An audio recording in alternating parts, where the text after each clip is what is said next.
정치뉴스의 넘버원 국회 라이브 원입니다. 시청자 여러분 안녕하십니까? 평일 오후 1시 국회에서 일어나는 정치권 소식을 빠르고 생생하게 전해드립니다. 7월 11일 목요일 국회 라이브 원 첫 순서 시작하겠습니다. 먼저 오늘의 주요 뉴스입니다.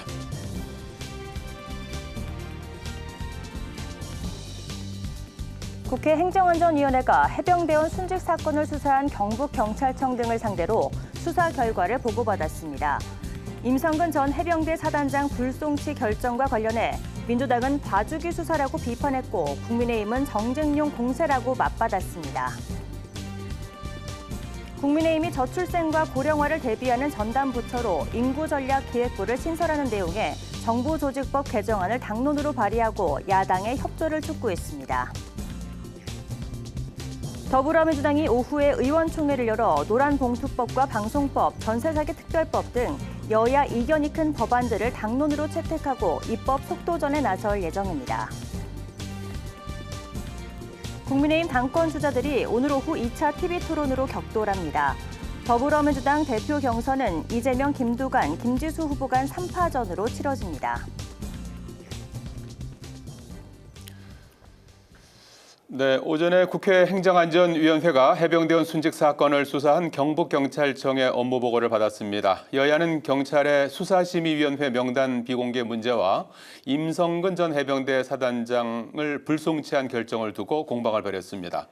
여야는 당 주요 법안을 당론으로 채택하며 입법 속도전에 나섭니다. 자세한 소식 취재기자 연결해 알아보겠습니다. 강민지 기자. 네, 국회 중앙홀에 나와 있습니다. 먼저 행정안전위원회 소식부터 전해주시죠. 네, 행안위에 김철문 경북경찰청장이 참석한 가운데 해병대원 순직 사건 수사 결과에 대한 여야의 질의가 이어졌습니다. 앞서 경북경찰청은 현장 지휘관 6명을 업무상 과실치사 혐의로 송치하기로 했고 직권남용 등의 혐의로 고발된 임성근 전 해병대 사단장은 불송치 결정했는데요. 민주당은 이 같은 의견을 낸 경북경찰청의 수사심의위원회 명단을 공개하라고 촉구했습니다. 또 임 전 사단장의 불송치는 국민이 납득하지 못하고 있다며 경북경찰청이 늑장 수사를 하며 임성근 전 사단장을 보호한 것이라고 비판했습니다. 이에 국민의힘은 수사심의위는 문재인 정부에서 처음 만들어진 것으로 지금까지 독립성 보장 원칙을 지켜왔다고 반박했습니다. 야당을 향해선 원하는 수사가 나오지 않는다고 경찰의 명예를 실추시키고 순직 사건을 정쟁화하고 있다고 지적했습니다. 윤익은 경찰청장은 경찰청 예규에 근거해 명단을 비공개한 것이라며 명단을 공개할 경우 수사심의위 운영 취지 자체가 무너지게 될 것이라고 말했습니다. 다만 야당의 요구가 계속되자 명단 공개를 검토해보겠다며 한 발 물러났습니다. 자, 강민지 기자, 계속해서 당 상황 살펴보죠. 국민의힘은 인구전략기획부 신설을 당론으로 발의하면서 저출생 대응에 나섰고요. 또 민주당은 21대 국회에서 폐기됐던 노란봉투법 등을 당론으로 추진할 예정이라고요. 네, 국민의힘은 오전 저출생과 고령화를 대비하는 전담부처로 인구전략기획부를 신설하는 내용이 담긴 정부조직법 개정안을 당론으로 발의했습니다. 법안에는 인구전략기획부가 컨트롤타워를 맡아 인구정책을 총괄하는 내용과 정무장관을 신설하는 내용 등이 담겼는데요. 추경호 원내대표는 직접 법안을 의원과에 제출한 뒤 기자들과 만나서 야당도 같은 취지로 공감하고 있는 만큼 조속히 처리되길 바란다고 당부했습니다. 민주당은 잠시 후 정책의원총회를 열고 노란봉투법과 방송법 등 8개 법안을 당론으로 채택합니다. 양육의무를 저버린 부모에 대한 상속권을 배제하는 이른바 구하라법과 선구제, 후회수 방식으로 전세 사기 피해자를 지원하는 전세 사기 피해 지원법 등도 포함됐습니다. 네, 어제 민주당도 후보 등록을 마치며 본격적인 경선 레이스에 돌입했는데요. 여야 전당대회 상황은 어떻습니까? 네, 먼저 국민의힘 당대표 후보들 간 비판 수위가 높아지고 있습니다. 원희룡 후보, 한동훈 후보를 향해 사천 의혹과 댓글팀 의혹, 김경률 금감원장 추천 의혹 중 하나라도 사실이면 사퇴해야 한다며 공세를 펼쳤는데요. 한 후보는 전혀 그러한 사실이 없다며 마치 노상방뇨하듯 오물을 뿌리고 도망가는 거짓 마타도어 구태 정치를 변화시키겠다고 비판했습니다. 나경원 후보는 한 후보에 대해 본인이 살자고 정권을 위험에 빠뜨리고 있다고 지적했고 원 후보를 향해선 자신이 결승 후보라며 원 후보의 사퇴를 촉구했습니다. 윤상현 후보는 한 후보가 빨리 진위 여부에 대해 말해야 한다고 비판하며 당 총선 백서도 조속히 발간해 총선 참패의 원인을 밝혀야 한다고 강조했습니다. 네 후보는 오후 MBN 방송 토론회에 나서는데요. 오늘도 후보들 간 날카로운 설전이 예상됩니다. 한편 어제 후보 등록을 끝낸 민주당은 당대표 선거를 3파전으로 치르게 됩니다. 이재명 후보는 오늘 오전 원내외 정치인들과 만나는 비공개 일정을 시작으로 오후엔 의원총회에 참석할 예정입니다. 김두관 후보는 어제 봉하마을을 찾은 데 이어 오늘은 문재인 전 대통령을 접견하며 민주당 적자 노선을 부각했는데요.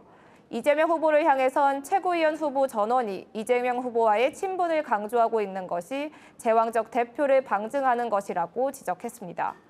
최고위원 선거는 13명의 대결로 이뤄지는데 오는 14일 본선에 오를 8명을 가리기 위한 예비 경선을 실시할 예정입니다. 지금까지 국회에서 전해드렸습니다.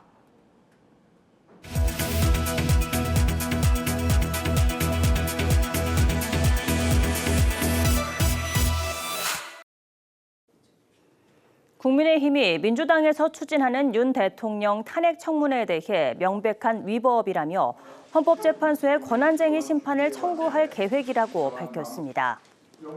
황우여 비대위원장은 대통령에 대한 탄핵은 본회의에서 재적의원 과반의 발의로 발동하게 돼 있다며 본회의의 헌법 절차를 상임위의 국회법 절차로 찬탈하는 것 자체가 위헌이라고 주장했습니다. 법사위원인 유상범 의원도 민주당이 현재 수사 중인 사안을 탄핵 사유로 든 점, 정청래 법사위원장이 여당 법사위원회 대체 토론을 중단시키고 의결을 진행한 점 등을 문제 삼으며 탄핵 청문회는 원천 무효라고 주장했습니다. 더불어민주당은 대통령실이 어제 임대차 입법을 폐지해야 한다고 밝힌 데 대해 서민 주거 보호에 반하는 정책이라고 비판했습니다.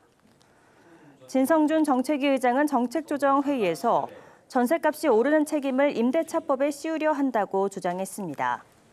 그러면서 임대차법은 전셋값이 2년마다 올라 발생하던 사회적 비용과 서민들의 주거 걱정을 줄여준 정책이라고 평가했습니다.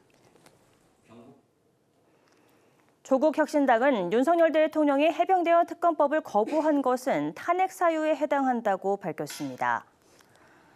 혁신당은 오늘 최고위에서 대통령 본인이 수사 대상인 특검법에 거부권을 행사한 것은 위헌 행위에 해당될 수 있기 때문에 탄핵 사유라고 주장했습니다. 이와 함께 대통령 탄핵안 발의를 촉구하는 국민동의 청원으로 오는 19일과 26일 열리는 국회 법사위 청문회에 김건희 여사가 출석해야 한다고 촉구했습니다.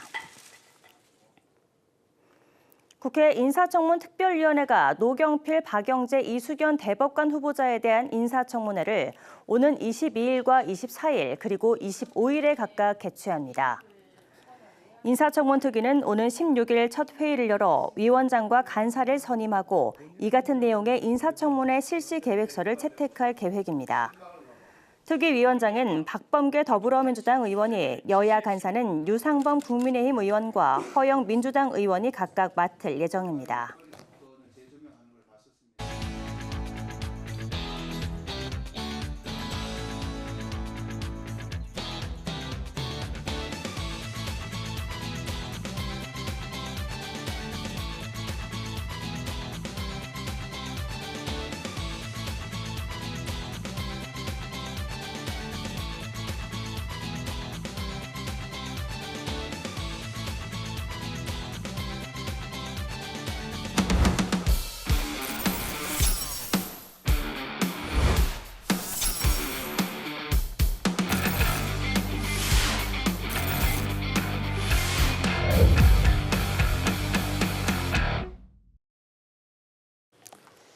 네, 사상 첫 대통령 탄핵 관련 청문회를 놓고 여야가 서로 위법이다, 합법이다 주장하면서 팽팽하게 맞서고 있습니다.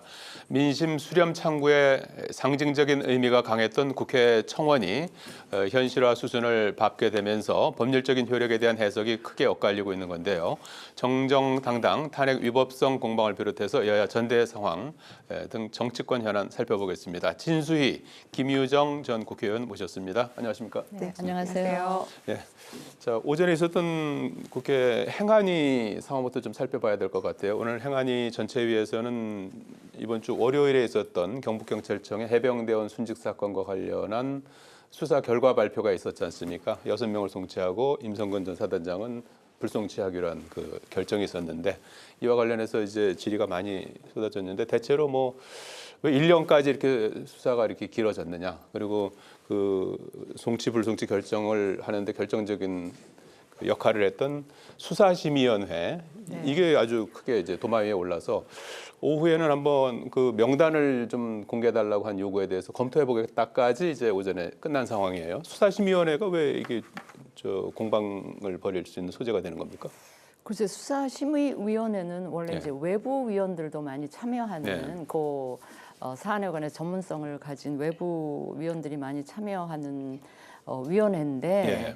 그러니까 위원회 위원들이 그 명단이 공개되는 건 아마 굉장히 꺼려할 것 같아요. 예. 같은데 이제 국회 차원에서 어떤 결정을 내릴지 모르겠습니다만 저는 지난 월요일 그 경찰의 수사 결과 발표를 들으면서 어떤 의문이 들었는가 하면 과연 경북경찰청이 애초에 왜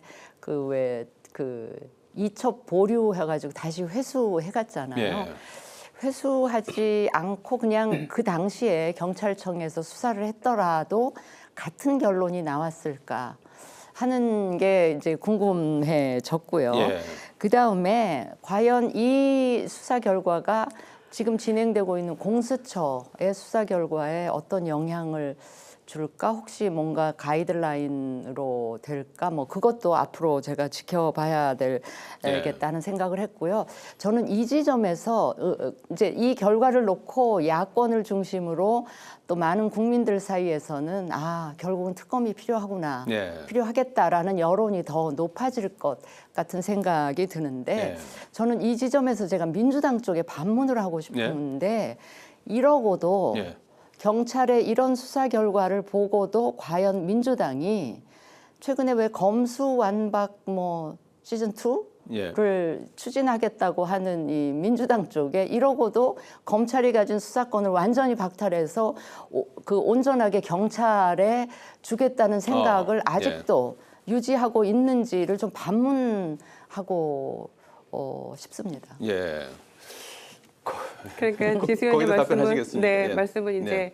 경찰의 수사 결과에 대해서 신뢰할 수 없다라는 취지의 말씀이신 것 같아요. 저도 그 네. 부분은 매우 공감을 합니다. 지금 사실 이 사건이 다음 주면 1년이 되는 건데요. 순직한 지 1주기가 되는 게 다음 주인데 결국 결과가 이 정도 결과를 얻어내려고 네. 1년을 끌었던가라고 생각하면 경북청의 이 수사 결과에 대해서 신뢰도가 확 떨어지죠. 그래서 글쎄요, 민주당도 이제 검찰개혁 관련해서 공수청을 설치하고 뭐 중수청 만들고 예. 검찰청은 아예 폐지하고 이런 것들을 이제 하겠다라고 하고 있는데 당초에 수사 기소 분리하는 그런 방안에 대해서 이제 완벽하게 못했기 때문에 추가적으로 하겠다라는 이제 선언인데 거부권 행사하면 또 법이 통과되기는 어렵겠습니다만은 경찰의 이런 행태까지를 다 고려해서 네. 조금 봐야 되지 않을까 생각하고요. 예. 검찰이건 경찰이건 정권에 뭔가 휘둘린다면은 그건 어떤 식으로 조직을 바꿔도 비슷한 결과가 나오지 않을까라는 우려는 여전히 있는 것 같고요. 예. 특히 이제 경북청의 이 수사 결과 발표를 빌미로 해서 국무회의에서 요청을 하고 대통령은 하와이안 거부권을 행사하지 않았습니까? 그러니까 해외에서. 일련의 그렇죠. 네, 예. 이런 것들이 전부 다 뭔가 짜여진 각본처럼 느껴지고 사단장이 뭐 월권일 수 있지만 직권남용은 아니다라는 뭐 예. 설명이랄지 뭐 의견 제시랄지 지도였다랄지 네. 지시가 아니라 뭐 이런 모든 것들이 국민들로 하여금 참 허탈하게 만드는 것 네. 같고요. 이런 결과에 대해서 과연 이거를 믿을 수 있느냐라는 신뢰의 문제가 있기 때문에 여전히 그래서 특검이 필요하다. 또 이어서 말씀 나눌 녹취록도 그렇고요. 그래서 여전 의문점 투성이기 때문에 경북청의 수사 결과만으로는 도저히 이거를 납득할 수 없는 진상조사 결과다라고 보고 있는 것이죠. 예, 경찰의 수사 결과도 일단 도마 위에 오른 상황. 2시 반부터 또 속개가 되니까 오후 상황도 좀 봐야 될 것 같습니다. 자, 그리고 좀 국회에서 크게 지금 논란이 되고 있는 것이 이제 청문회입니다. 지금 국회에 마련된 국민청원에 윤석열 대통령 탄핵안을 이제 발의해달라는 국민청원이 접수돼서 한 140만 명을 지금 넘어선 것 같습니다. 그래서 이거를 계기로 해서 이제 민주당에서는 청문회를 날짜까지 다 잡았죠. 다음 주 금요일하고 그 다음 주 금요일 19일, 26일 이제 두 차례 해병대원 순직 사건, 그 다음에는 김건희 여사 관련 의혹 관련해서 이제 조사를 하겠다. 이렇게 해서 이제 지금 진행을 하고 있는 상황인데 국민의힘에서는 이게 위헌이다, 위법이다 이렇게 이제 반발하고 증인 채택도 무효다 이렇게 주장하면서 또 헌법재판소의 권한쟁의 심판 청구까지 제기할 그런 예정이에요. 그래서 청문회가 이게 예정대로 성사될 수 있을지 궁금하거든요. 그러니까 이게 지금 법사위에서 추진하는 이 청문회가 민주당 나름대로 이 국회 청원 제도에 근거해서 이거를 지금 추진하고 있는 것 같고, 이거에 대해서 극렬하게 반대하는 이 국민의힘 여당은 여당대로 이 법에 규정되어 있는 대통령 탄핵과 관련한 그런 법적 근거를 가지고 이거는 불가하다 뭐 이런 입장이 팽팽하게 맞서고 있기 때문에 이게 앞으로 당분간은 국회 안팎에서 이 법률 전문가들이 아주 치열한 이 논쟁이 벌어질 것 같은데요. 그럼에도 불구하고 제 예상은 지난번 왜 최혜병 특검과 관련한 입법 청문회를 법사위에서 민주당 단독으로 증인 출석시켜서 하지 않았습니까? 이번에도 아마 민주당은 속도전을 통해서 이 청문회를 지금 추진을 하고 있기 때문에 저 청문회 회의장에 아마도 여당 의원들은 출석을 안 할 것 같고요. 그런 식으로 진행이 되지 않을까 싶은데. 증인들은 어떻게 될까요? 39명 증인이 채택됐는데요. 증인들 가운데는 뭐 출석하겠다는 분도 있을 것이고 또 안 하는 분들도 있을 것 같은데 출석 요구를 했음에도 불구하고 그러니까 참고인 아니고 증인으로 국회 의결을 통해서 증인으로 채택된 분들이 만약에 안 나온다 했을 경우는 또 법사위 차원에서 뭔가 징계나 뭐 처벌 근거를 통해서 그렇게 하지 않을까 싶은 생각이 드는데 저렇게 속도전을 벌이는 그 배경에는 지난번 최혜병 특검과 관련한 입법 청문회가 비교적 국민의힘의 불출석에도 불구하고 성공적으로 이루어졌다라는 판단이 깔려 있는 것 같아요. 그런데 저거는 다른 것도 아니고 대통령 탄핵과 관련한 건데, 박근혜 전 대통령의 탄핵이 성공했었던 그 배경에는 그 탄핵 움직임이 국민들로부터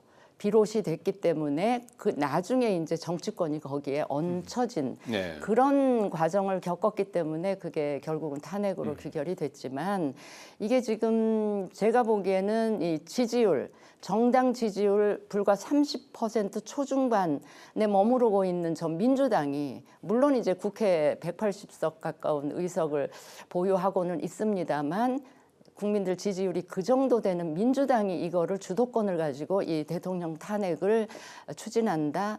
이거는 제가 보기에는 국민들로부터 상당히 역풍을 맞을 수도 있겠다. 저거는 저는 총선 민의라고 하지만 저거는 저는 총선 결과를 오판한 거고 거기서 비롯된 굉장히 오만의 극치이기 때문에 저는 그런 결론으로 귀결되지 않을까 그런 생각을 합니다. 역풍이 불 수 있다.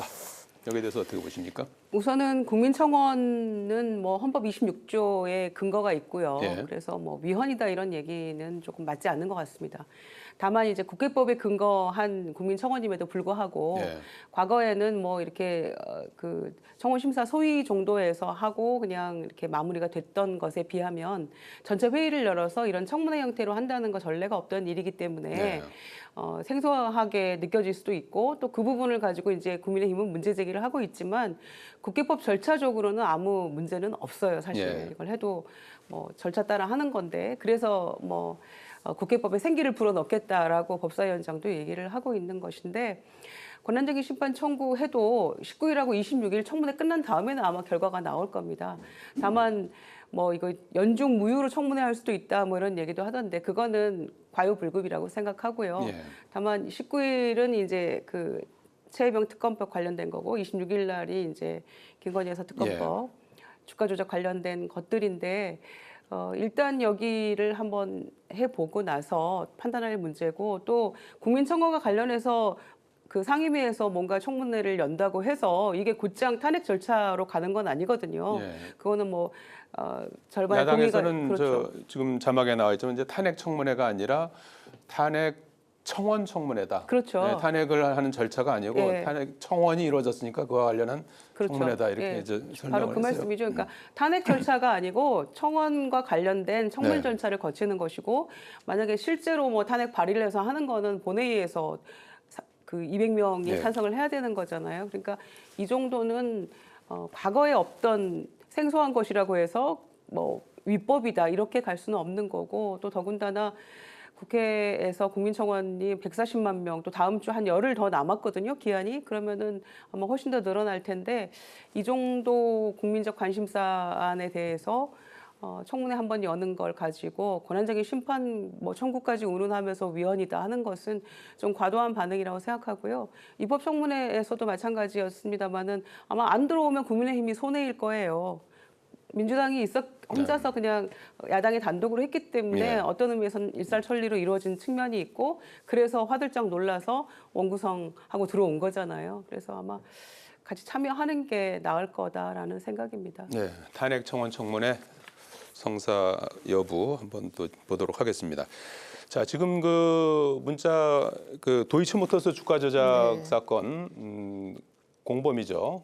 이모 씨, 뭐 블랙펄 인베스트먼트 뭐 투자자 대표라고 하는데 이분이 이제 임성근 전 사단장 구명 로비 의혹에 관여했다는 정황이 담긴 녹취록이 그 나오지 않았습니까? 그래서 그 녹취록 내용에 이제 뭐 내가 VIP한테 임성근 전 사단한테 직접 얘기한 건 아니고 이제 지인끼리 나눈 대화죠. 그래서 내가 VIP한테 얘기하겠다고 말했다. 이렇게 이제 한 그 녹취가 나와서 상당히 파장이 일고 있는데 다른 언론과 인터뷰에서는 VIP는 여기서 김기환 사령관이다 이렇게 또 설명을 했습니다. 그래서 이 상황 어떻게 보고 계시는지요? 그러니까 지금 말씀하신 그 이모 대표라는 그 분이 그 속해 있는 단톡방이 뭐 멋쟁 해병이라는 멋쟁 해병. 예. 그 단톡방에서 나온 이야기들인데 애초에는 그 VIP가 김계환 사령관을 지칭했다라고 했다가 그 다음에는 바로 또 말을 바꿨잖아요. 그냥 허세였다. 예. 뭐 이런 식으로 말을 바꿨다는데 저는 이 이야기가 고지고대로 들리기가 힘든 이유가 바로 이모 전 대표라는 블랙펄 인베스트먼트 대표라는 그 분이 그 도이치모터스의 그 여사 그 주가 관리했던 분이라고. 주가 관리했던 계좌 관리. 분이기 때문에 이게 그냥 가볍게 지나가지는 않을 또 사안이 돼 버렸구나 이런 생각이 들어서 이게 또 어떻게 그 진행이 될지 저는 개인적으로 굉장히 우려를 갖고 있는 입장입니다. 네, 이게 사실로 드러난다고 하면 파장이 상당히 커질 거 파장이 상당히 같지 커지죠. 않습니까? 예. 게다가 그 단톡방에서 이제 대화를 저희가 다 보도된 걸 보지 않았습니까? 그런데 이종호 씨 그 주가 조작 관련자 이종호 대표의 어떤 개인적인 일정 때문에 골프 모임은 성사가 되지 않았다라고까지가 보도가 됐었죠. 그런데 그 이후에 일련의 여러 가지 상황들이 있다는 거예요. 그것을 제보자가 공수처에 가서 제보를 했다는 겁니다.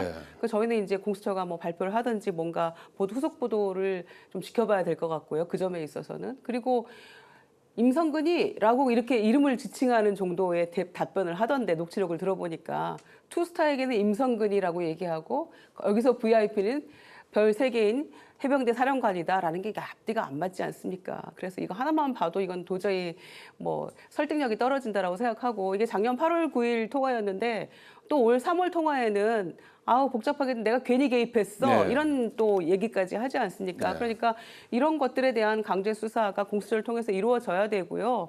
단순한 허세가 아니라 완전히 뭐 부인하고 이런 건 또 아니었기 때문에 올 3월의 통화는 무엇이었는지에 대한 설명도 추가적으로 필요할 것 같고요. 그래서 이게 그냥 대통령이나 또는 김건희 여사와 관련된 뭔가 이 정황들이 좀 더 구체적으로 나오는 증거라고 생각하고요. 공수처가 바로 이런 부분들을 제대로 짚어서 추가 수사를 해야 된다고 생각합니다. 알겠습니다. 녹취팜은 어떻게 어디까지 번지는지 또 봐야 될 대목일 것 같습니다.